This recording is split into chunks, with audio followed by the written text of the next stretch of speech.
बहुत सारी नफ्सियाती बीमारियां होती हैं और आप चूंकि क्लिनिकल साइकोलॉजिस्ट हैं और आपके पास बहुत सारे मरीज़ या लोग आते होंगे अपनी नफ्सियाती बीमारियों को या जो कैफियत हैं उनका शिकार हैं, तो उसमें अब हम देखते हैं कि सोशल मीडिया का जब बहुत ज़्यादा इस्तेमाल किया जाता है, उसका एक्सेसिव यूज़ होता है, तो आपकी मेंटल हेल्थ को ये बहुत ज़्यादा इफ़ेक्ट करता है।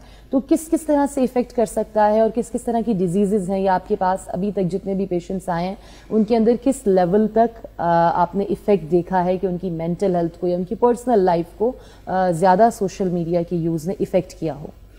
देखिए, excess of everything is bad, ठीक है।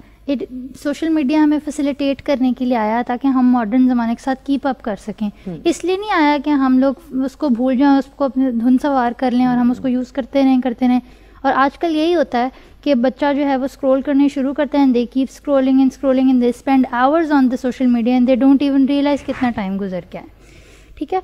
तो मेरे तजर्बे में मेरे पास पेशेंट्स आते हैं and they suffer from various problems which are directly influenced by their use of social media, such as modern media में हम देखते हैं you can swipe and you can see highlights of other people's life. What it does is कि आपके brain में उस highlights को ही वो दिखाता रहता है, अच्छे पार्ट्स, बंदा डिनर पे गया, बंदा बाहर फिर रहा है, exactly. वो रियलिटी को हटा देता है। बट हमारी क्या आती है, रियलिटी के साथ ब्रेक आ जाती है। वी फॉरगेट कि इस खुशी के पीछे स्ट्रगल भी है, ठीक है, स्ट्रगल है। और सबसे बड़ी बात कि हैप्पी मोमेंट्स ज़्यादा शेयर किए जाते हैं exactly. और इंफीरियोरिटी कॉम्प्लेक्स का शिकार होते हैं। वही मैं इसके थोड़ी देर के बाद अगर कोई लड़ाई है या इससे पहले का स्ट्रेस है, exactly. वो अपलोड या पोस्ट नहीं किया जाता। और what it leads to negative social comparison. आप मुसलसल दूसरे को देख रहे होते हैं, आप घर बैठे सोच रहे होते हैं यार मैंने भी जाना था, मैं नहीं गया, मैं ये नहीं कर रहा, मैं फलां नहीं कर रहा। तो ये किस चीज़ों को, ये मूड डिसऑर्डर्स को जन्म देता है। ऐਵੇਂ बैठे बैठे एंग्जाइटी, बैठे बैठे स्ट्रेस, बैठे बैठे डिप्रेशन, कंपैरिजन में पड़ जाते हैं। फीमेल्स में बहुत बड़ी तादाद को जो है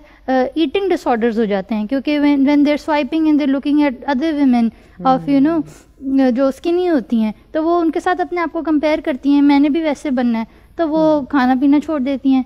तो ये बहुत ज़्यादा प्रॉब्लम्स को क्रिएट कर रहा है। अदर देन दिस और भी मतलब छोटे बच्चों में मेरे पास बहुत ज़्यादा मदर्स आती हैं अब आजकल। पहले ऐसे नहीं होता था, लेकिन अब आजकल लर्निंग डिसऑर्डर्स की और लैंग्वेज डिसऑर्डर का बहुत बड़ा एक अलमिया शुरू हो गया है। कंसंट्रेशन डेफिसिट, जितना स्क्रीन टाइम बढ़ता है आपका कंसंट्रेशन लेवल उतना जो है वो डिक्रीज होता है। तो स्पीच डिलेज इतने ज़्यादा बढ़ते जा रहे हैं क्योंकि मदर्स जो हैं वो टाइम बचाने के लिए टॉडलर्स को टीवी लगा देती हैं या कुछ पकड़ा देती हैं, डिवाइस पर रहते हैं। बच्चे जो उनकी एज होती है जिसमें उन्होंने सोशल इंटरेक्शन सीखना था, आई कॉन्टैक्ट सीखना था, वर्बल वर्ड्स पिक करने थे by reading lips of their moms, वो आई कांटेक्ट नहीं सीख पाते, उनको वर्चुअल कांटेक्ट की आदत पड़ जाती है।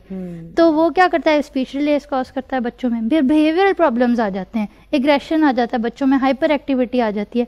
क्योंकि वी हैव फाउंड आउट कि जो excess use of social media है वो हमारे ब्रेन के उन एरियाज़ को ट्रिगर करता है जिस तरह कोई ड्रग ट्रिगर करती है।